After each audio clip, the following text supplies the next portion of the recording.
The wind scraped across the trees like a dull blade, whispering things I couldn't quite understand. The footage starts with a shaky pan over a snow-covered ridgeline, the camera breathing with each of my steps. You can hear the crunch of ice. Beneath my boots, the subtle pant of my breath, and beyond that, nothing.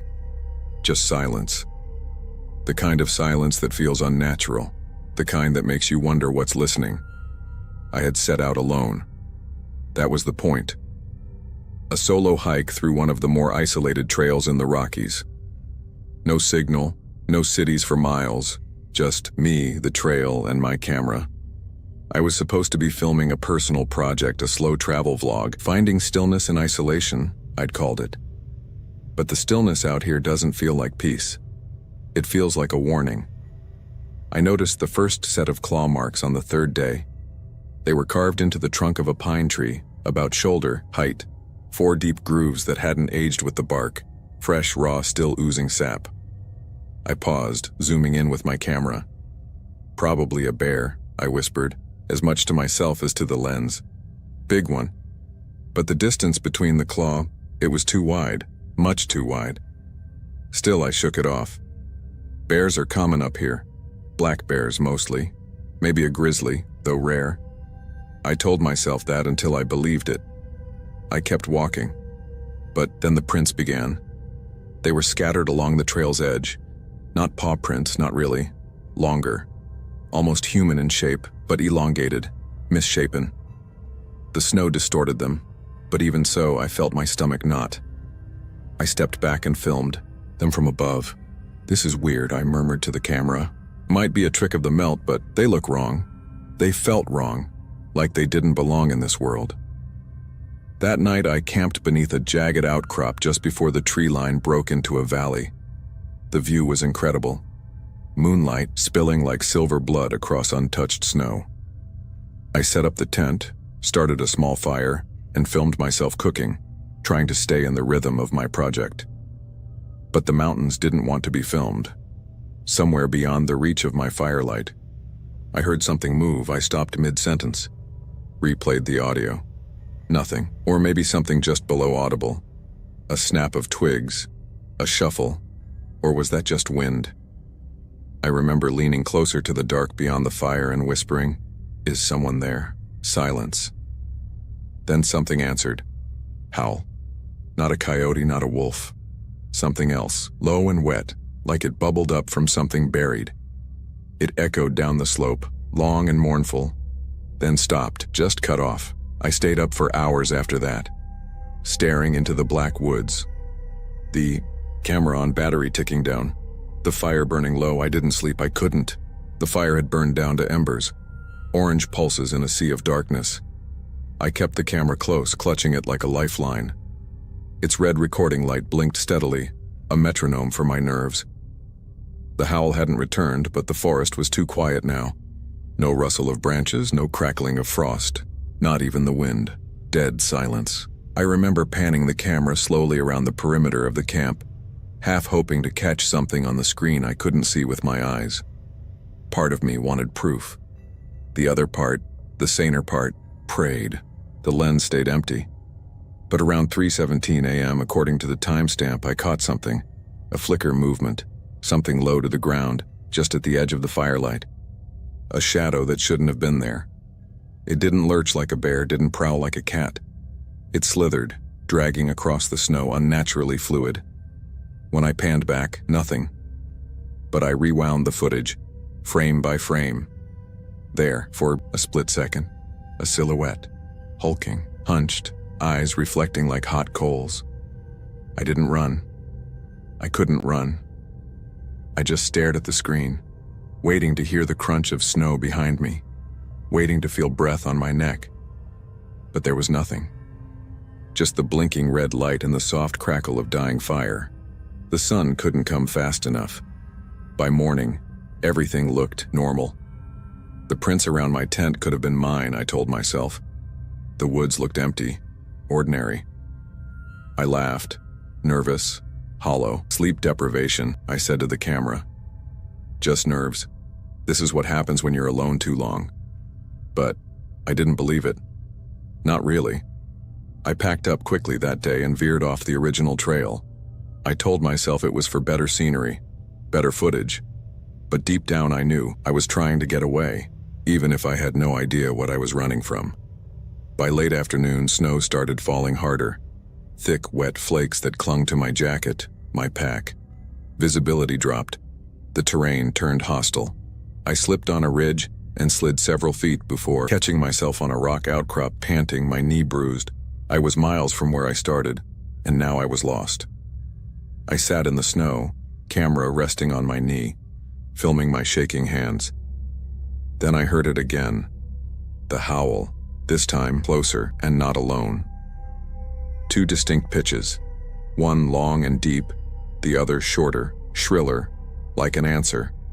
They echoed off the cliffs in every direction. My heart was a hammer in my chest. I stood and turned in a slow circle, camera raised, and then I saw it. At the edge of a tree line about 50 yards away, something tall, taller than a man, covered in coarse dark fur. It didn't move like any animal I'd seen before. Its limbs were too long, its shoulders sloped forward unnaturally. It just stood there, half hidden behind the trees, watching. And then it vanished. I ran. No thoughts, no plans, just pure instinct. I tore through snowdrifts and downed logs, ignoring the sting in my knee, the burn in my lungs. I didn't stop until the sun dipped behind the ridge and the sky turned indigo. I found a small, narrow cave nestled in a granite wall and squeezed myself inside. I didn't make a fire. I didn't want it to find me again. I just sat in the dark, listening, and praying the howls didn't return. I didn't sleep that night, not even a minute. The cave was barely wide enough for me to sit cross-legged, but it was shelter. Cold, damp, but enclosed. I pressed my back against the stone and watched the cave mouth for hours, clutching the camera, like it could protect me. Outside, the woods were alive with quiet terror. Snow whispered as it fell, but every so often, there'd be a sound. Not the wind, not animals. Footsteps. Slow, deliberate. Padded but heavy. Too heavy. Crunching through ice. Circling. I turned off the camera light. Held my breath. My heart was beating so hard I thought it would echo through the stone. And then a snarl, low and guttural, like the throat of something old, not meant to be heard by humans. It was just outside. I could hear its breathing, deep, wheezing, wet.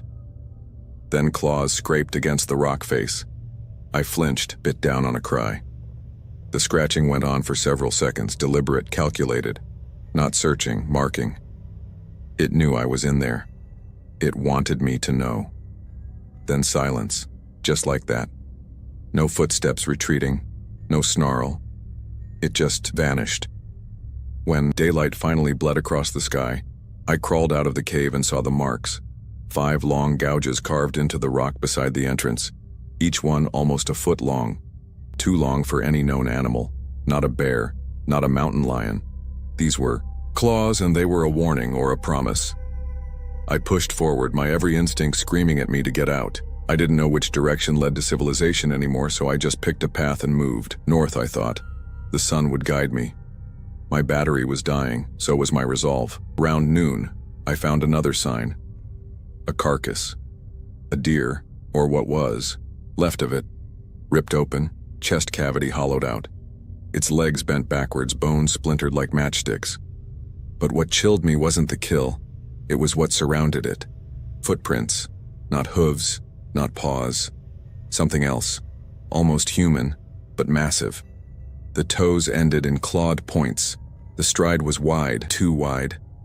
I filmed it, hands trembling. I wanted someone to see, if I didn't make it out. I wanted someone to know. I was no longer in a place where nature ruled. I had entered something else's territory. By the time night fell again, I found an abandoned ranger's outpost. 1-room cabin, shuttered windows.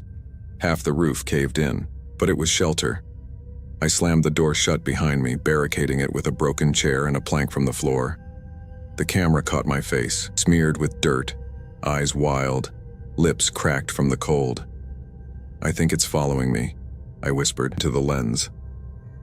I haven't seen it again, but I feel it, like it's pushing me in a direction, like it wants me to be somewhere. I didn't realize it until I said it out loud. This thing wasn't hunting me randomly, it was hurting me. Around midnight, it came back. The howling, this time closer than ever. Not just one, but several, all around, surrounding the cabin. I ran to the window, barely peeking through a crack in the shutter. Eyes, dozens of them, glowing faintly, shifting behind trees, between shadows. Something slammed against the side of the cabin, hard. I fell back, dropped the camera. The wood groaned. Then another hit, on the opposite wall, and another. It was circling again, testing the structure, toying with me. I grabbed a broken piece of pipe, the closest thing to a weapon I had, and backed into the corner, breathing like a trapped animal. I thought that was it. I thought I would die right there, but then they stopped. The sounds faded, the presence withdrew. As quickly as they came, they left. In the silence that followed, I heard one final sound. A whisper, low and guttural, half snarled, half spoken, carried on the wind. A word. Run. I ran before the sun rose. Didn't eat, didn't pack. I left the ranger station behind, its broken roof a tomb waiting to happen. My breath clawed its way out of my chest as I barreled downhill, slipping through snow, ducking low branches, scraping, my arms on ice-laced bark. The whisper still echoed in my skull. Run. Not an urge, a command like the voice of something ancient, something that had given up pretending to be part of the wild. Hours passed, or maybe minutes. Time lost meaning in the cold and the panic. I reached a frozen stream and followed it, hoping it would lead me to a road, a sign, something. But every turn just led deeper into the valley. The cliffs rose around me like jaws, and then I heard it again. The sound of something running behind me. Not footsteps, pounds, heavy, deliberate, pacing me through the trees. I turned once, camera raised, and I saw it. Not a blur, not a shadow. This time the thing stepped into full view. 7 feet tall, maybe more, covered in coarse black fur. Its arms reached past its knees, the legs bent backward at the joints.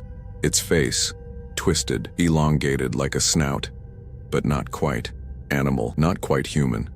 Its mouth opened, rows of jagged teeth, and it smiled. That smile, it didn't belong in the animal kingdom. It was personal. I ran again. Terror lent me strength I didn't have. My knee was screaming with every step, but I didn't care.